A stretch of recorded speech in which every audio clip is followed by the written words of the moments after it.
말 한마디로 천냥빛을 갚는다. 말 한마디로 천냥빛을 갚는다라는 제목으로 말씀 전하겠습니다. 욥기 32장부터 37장은 엘리후가 등장하는 장면과 그의 욥에 대한 변론을 다루고 있습니다. 그 중에서 32장은 엘리후의 등장에 대해서 기록되어 있고, 이어지는 33장부터 37장은 본격적으로 엘리후의 욥에 대한 변론을 다루고 있다는 것입니다. 엘리후의 변론은 33장, 34장, 35장, 36장 이렇게 4번에 걸쳐서 연속적으로 이루어져 있습니다. 그 중에 오늘 본문 말씀은 엘리후의 첫 번째 변론 중에서 전반부에 해당되는 것입니다. 그리고 욥을 향하여 자신의 변론에 귀를 기울일 것을 강력하게 요청하는 그러한 내용들이 기록되어 있고, 자신의 변론은 정직하고 욥과 평등한 위치에서 자신은 변론할 것이다 라고 약속하고 있다는 것입니다. 왜냐하면 엘리후가 보기에 욥의 친구들은 그 욥과 평등한 위치에서 변론한 것이 아니었다는 것이죠. 욥의 친구들은 욥이 고난을 당하는 것을 보고 마치 욥에게 어떤 죄가 있는 것처럼 생각하고, 반면에 그들은 욥과 같은 고난을 받고 있지 않으니까 자신들은 욥에 비해서 의롭다라고 생각하는 그런 도덕적 우월 의식을 가지고 욥을 함부로 정죄하였던 것입니다. 그렇기 때문에 아무런 유익이 없는 그러한 논쟁에만 그치고 말았던 것이죠. 우리는 오늘 이 본문에 나오는 엘리후의 이 말을 통해서 사람과의 대화 가운데 중요한 원칙들을 발견할 수가 있습니다. 사람은 동물들과는 달라서 말로서 의사를 소통하는 존재들입니다. 그렇지만 이 말을 잘 사용하면은 그 말이 매우 유익하지만, 혹 그 말을 잘못 사용하면은 엄청난 해를 불러오기도 한다는 것입니다. 그 매스컴에 보도되는 많은 사건들이 있는데, 그러한 많은 사건들 중에서 이 말 때문에 일어난 그런 좋지 않은 사건들도 우리가 심심치 않게 볼 수가 있다는 것이죠.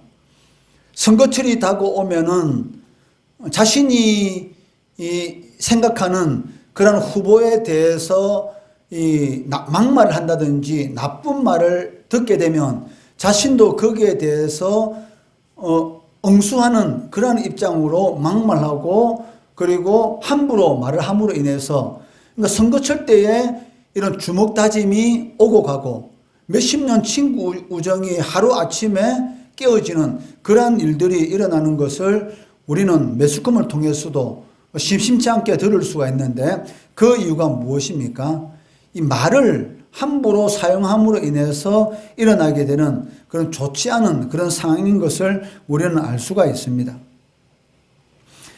바른 대화를 하기 위해서 어떻게 해야 할까? 세 가지로 오늘 이 엘리후의 말을 통해서 우리가 세 가지 원칙을 살펴볼 수가 있습니다. 그 첫 번째 원칙은 상대방의 말을 잘 들어주어야 한다는 것입니다. 1절에 보시면 그런즉 욥이여 내 말을 들으며 내 모든 말에 귀를 기울이기를 원하노라 라고 말을 하고 있습니다. 욥과 친구들은 오랫동안 논쟁을 하였습니다. 그리고 그 논쟁의 결말은 아무 유익이 없이 거치고 말았던 것이죠. 그러한 논쟁 가운데 오랫동안 욥과 욥의 친구들의 논쟁이 있는 가운데 엘리후는 처음부터 끝까지 다 듣고 있었습니다. 그 중간중간에 자신의 생각을 말하고 싶은 그러한 이런 마음이 아마 있었을 것입니다. 그렇다 할지라도 엘리후는 끝까지 이 욥과 욥의 친구들의 대화 가운데 끼어들지 않고 끝까지 다 듣고 나서 그들의 말이 끝났을 때에 자신의 이야기를 그때 시작하는 것을 볼 수가 있다는 것이죠. 그러니까 이 욥과 욥의 친구들의 오랫동안 그 논쟁 가운데 전혀 아무 유익이 없이 그 논쟁이 마치게 된 그 이유가 무엇일까요? 그러니까 상대방의 말에 대해서 진지하게 들어주려는 그런 태도가 부족하였기 때문입니다. 욥이나 욥의 친구들은 오직 자기들의 말만 하기에 급급하였던 것이죠. 욥은 자신이 이처럼 고난을 받을 만한 그러한 죄를 지은 적이 없다라는 자신의 주장을 계속하였고, 욥의 친구들은 너가 숨겨놓은 죄가 있기 때문에 하나님 앞에 이처럼 고난을 받고 있지 않느냐라는 자신들의 주장만 끈질기게 하다 보니까 결국은 아무 유익이 없는 그런 논쟁으로 마치게 되었다는 것입니다. 하나님께서 사람에게 귀를 2개 주시고 입을 하나만 주신 그 이유가 무엇입니까? 다른 사람의 말은 잘 듣고 자신의 말은 되도록이면 적게 하도록 하기 위함인 것을 우리는 알 수가 있다는 것이죠. 그렇기 때문에 우리가 대화에 임할 때 무엇보다 가장 중요한 것은 무엇입니까? 상대방의 말을 들어주는 것이죠. 어떤 문제를 가지고 왔을 때 들어주는 것으로도 그 문제가 해결되는 그런 일들이 너무나 많은 것을 볼 수가 있습니다. 바른 대화의 2번째 원칙은 진실만을 말해야 한다는 것입니다. 사실 이 대화라는 이 말 속에는 거짓이 없이 진실한 마음과 생각을 나눈다라는 그러한 뜻이 들어 있습니다. 내가 어떤 사람과 대화를 한다라고 말할 때에는 거기에는 거짓이 없이 내 생각과 내 마음을 교류한다, 즉 나눈다라는 그러한 뜻이 그 대화라는 그 단어 속에 들어있다는 것이죠. 만약에 대화를 하는데도 불구하고 그 속에 거짓이 담긴 대화라면은 그것은 더 이상 대화라고 말할 수 없고 상대방을 기만하는 것이다 라고 말을 할 수가 있을 것입니다. 3절 말씀해 보시면 내 마음의 정직함이 곧 내 말이며 내 입술이 아는 바가 진실을 말하느니라 라고 말하고 있는 것처럼 엘리후는 욥에게 대해서 내가 정직한 말, 진실한 말만 너에게 하겠다라고 약속하는 것을 볼 수가 있습니다. 그래야지만이 이 말이 통하게 되는 것이죠. 상대방과 대화를 하는 데 있어서는 이러한 자세가 필요하다는 것이죠.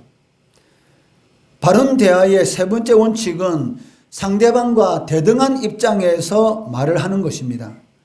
6절 7절 말씀해 보시면 나와 그대가 하나님 앞에서 동일하니 나도 흙으로 지으심을 입었은 즉 내 위엄으로는 그대를 두렵게 하지 못하고 내 손으로는 그대를 누르지 못하느니라 라고 말씀하고 있습니다.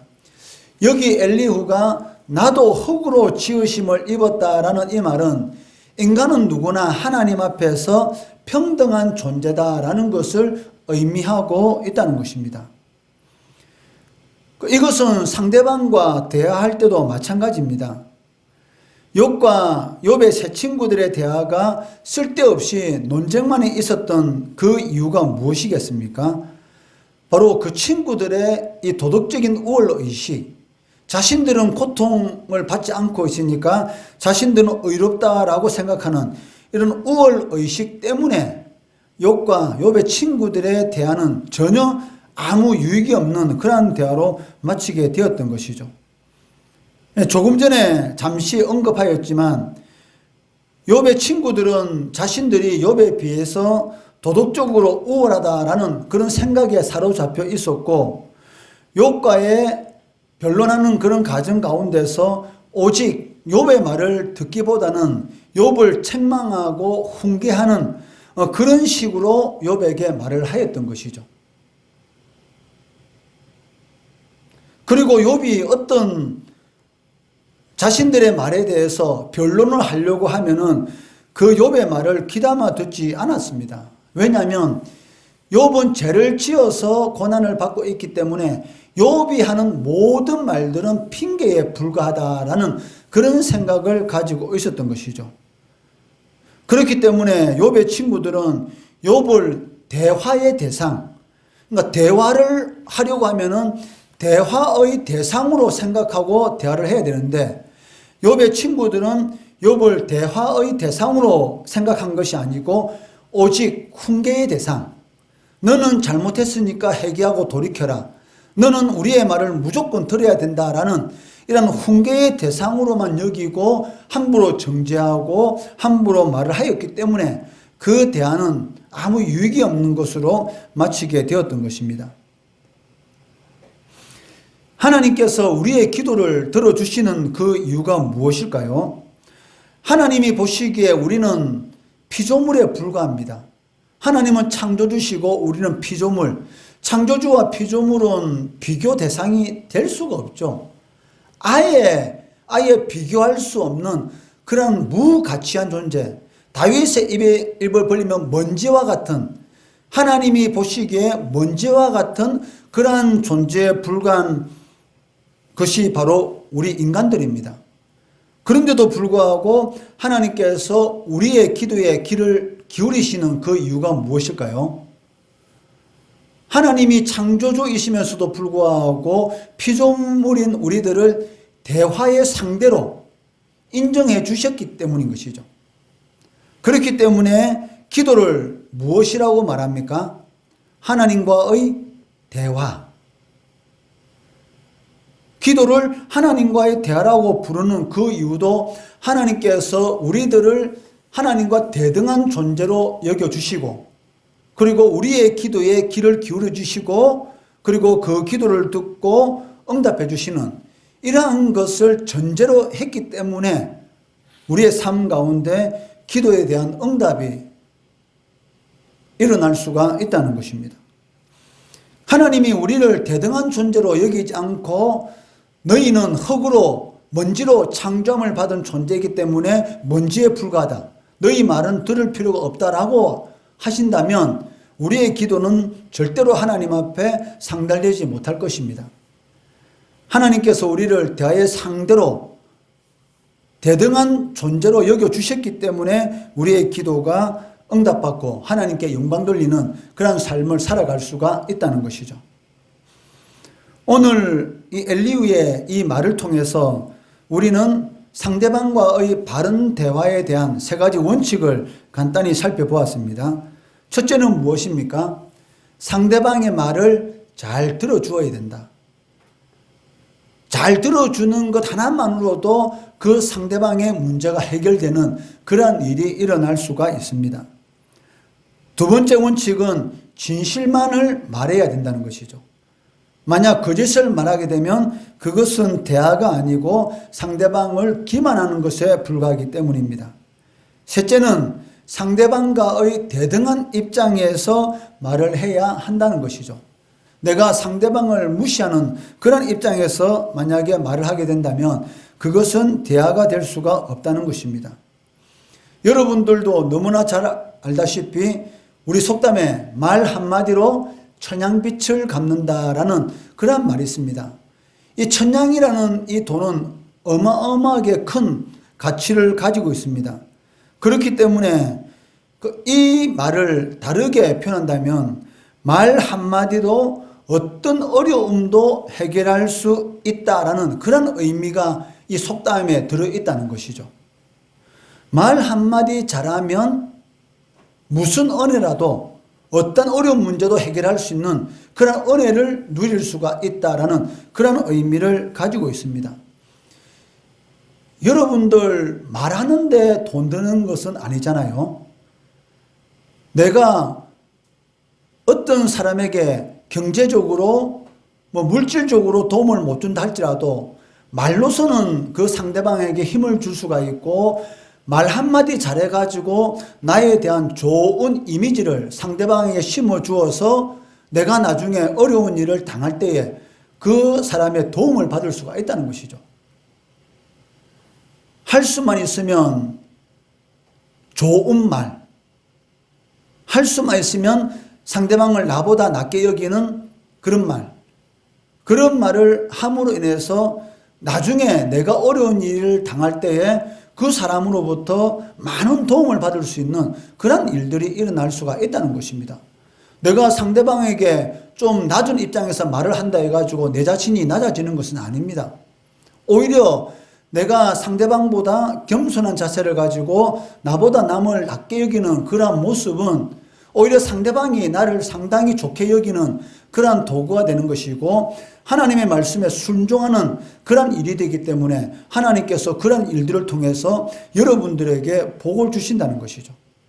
하나님이 우리를 대등한 존재로 여겨주셔서 기도 응답해 주시는데 왜 우리는 자꾸 상대방을 함부로 정죄하고 함부로 상대방을 나보다 못난 사람처럼 취급하고 그를 통해서 우리의 인간관계를 파괴해야 될 그런 어리석은 일을 할 필요는 없다는 것이죠. 말 한마디 잘해서 어떤 어려운 가운데 찰 때에 거기서 건진받는 그런 은혜를 누릴 수가 있다는 것입니다. 욥의 친구들이 바른 대화의 세 가지 원칙을 가지고 욥과 대화를 했다면 아마 욥이 큰 위로와 힘을 얻고 그 친구들과의 더 깊은 그런 우정관계 속에서 아마 살아갈 수 있었을 것입니다. 이처럼 우리도 바른 대화의 이 세 가지 원칙을 통해서 코로나 사태로 힘들어하는 사람들이 얼마나 많습니까? 그런 사람들을 볼 때에 바른 대화를 통해서 힘을 주고 그리고 바른 대화를 통해서 위로할 수도 있고 또 낙심하는 영혼들에게 좋은 말들을 통해서 힘을 줄 수 있는 그만큼의 이 말에 힘이 있다는 것이죠. 성경에서는 이 혀를 불로 표현하고 있습니다.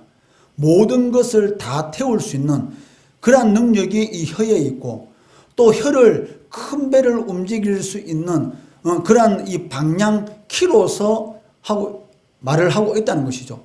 어마어마하게 큰 배도 그 조그만 키가 그 배를 방향을 바꾸지 않습니까? 그만큼 이 말의 힘이 무섭다는 것이죠. 합당한 말 그리고 바른 대화의 이런 세 가지 원칙을 통해서 낙심하고 힘들어하는 영혼들, 그 영혼들에게 셈을 얻게 하고 또 위로하고 그걸 통해서 하나님께 영광 돌리는 우리 성도들, 우리 주일학교 학생들 되기를 주의 이름으로 축원합니다.